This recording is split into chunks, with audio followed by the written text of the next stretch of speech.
Welcome back to our channel.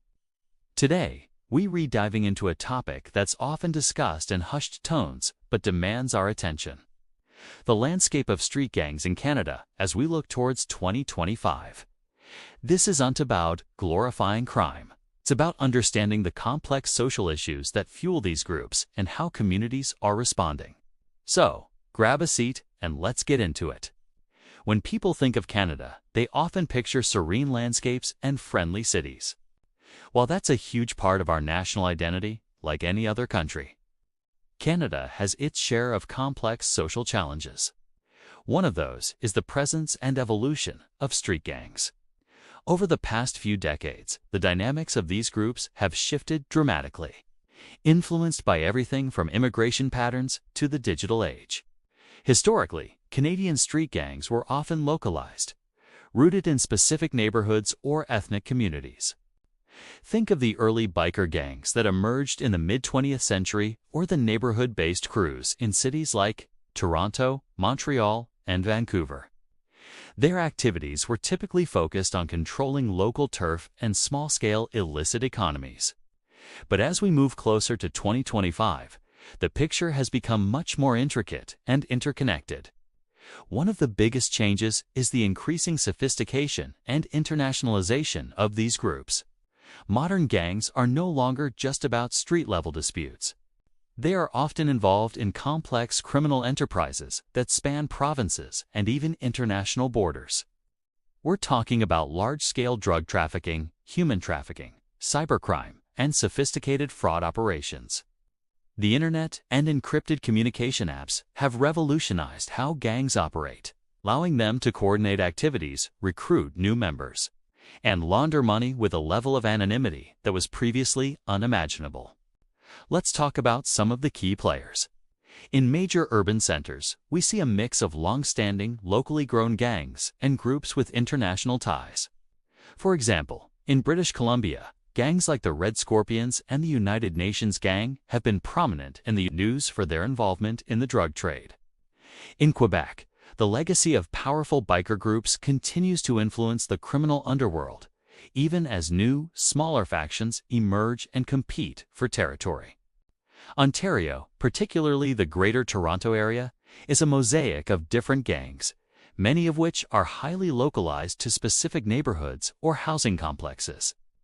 Their conflicts often spill out into public spaces, creating serious safety concerns for residents. The user specifically asked about MS-13, or Mara Salvatrucha. This is a gang that originated in Los Angeles in the 1980s among Salvadoran immigrants and has since spread across North, Central, and South America. In Canada, the presence of MS-13 has been a topic of concern for law enforcement for over a decade. While their numbers in Canada are not comparable to their strongholds in countries like El Salvador or even parts of the United States, police services in cities like Toronto, Edmonton, and Vancouver have identified and tracked individuals with ties to the group. The concern with a group like MS-13 isn't just about numbers, it's about their known methods and international connections. They have a reputation for a specific type of violence and a highly structured organization. Their presence, even if small, can influence the local gang landscape by introducing new methods of operation or by forming alliances with existing Canadian groups. Law enforcement agencies focus on monitoring these connections to prevent them from establishing a significant foothold. It's important to note that the media can sometimes sensationalize the presence of such groups. So it's crucial to look at the data provided by police and researchers to get an accurate picture. As of now, they are considered a presence, but not a dominant force in the Canadian gang landscape. So, what drives people, especially young people, to join gangs in 2025? The root causes are as complex as the gangs themselves and have remained tragically consistent over the years. Factors like poverty, lack of opportunity, social exclusion, and unstable family environments are powerful drivers. For many youths, a gang can offer a sense of belonging, identity, and protection that they feel is missing from their lives. It can also provide a seemingly quick, albeit dangerous, path to financial gain and status. The digital world adds another layer to this. Social media has become a key battleground and recruitment tool. Gangs use platforms like Instagram, Snapchat, and TikTok to display wealth, issue threats to rivals, and attract vulnerable youth. The online glorification of the gang lifestyle creates a distorted reality that can be very alluring to a young person feeling marginalized or looking for excitement. This digital recruitment is a major challenge for parents, educators, and law enforcement. But it's not all doom and gloom.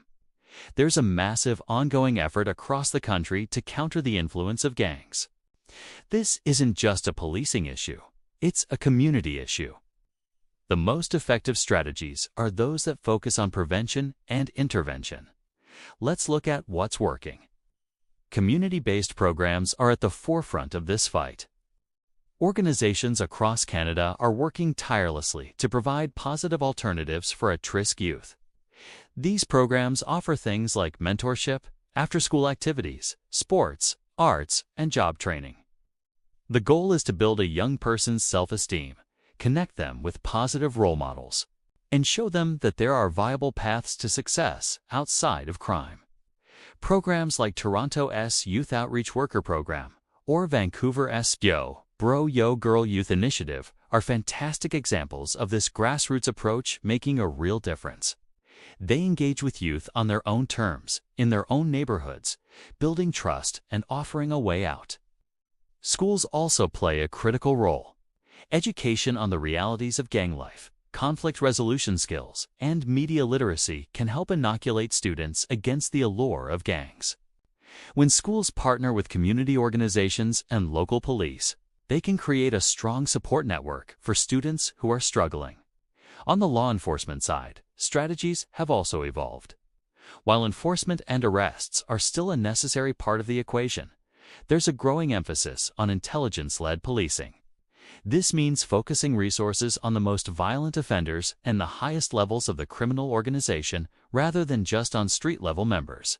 Police services are also increasingly collaborating with social workers and mental health professionals. For instance, some police forces have gang exit specialists who work with members who want to leave the lifestyle, providing them with support for housing, employment, and personal safety.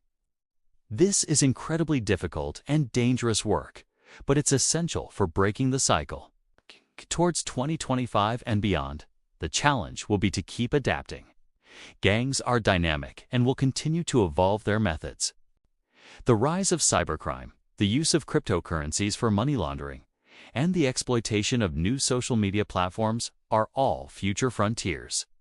Our response has to be just as agile.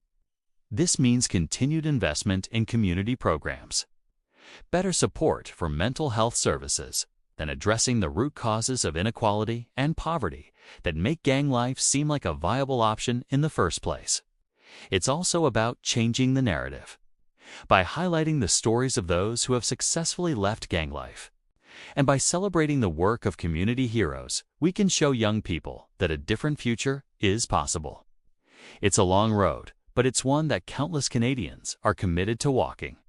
Ultimately, understanding the gang situation in Canada is about looking beyond the headlines and seeing the human stories behind them. It's about recognizing the systemic issues that need fixing and supporting the innovative solutions that communities are creating. It's a collective responsibility, and every one of us has a role to play. Whether it's by supporting local youth programs, being an informed citizen, or simply being a positive mentor in someone's life. Thanks so much for watching.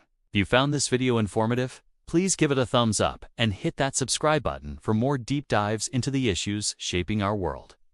And if you or someone you know is struggling or looking for a way out of a difficult situation, please reach out to local community support services or a crisis line. There is help available. We'll see you in the next one.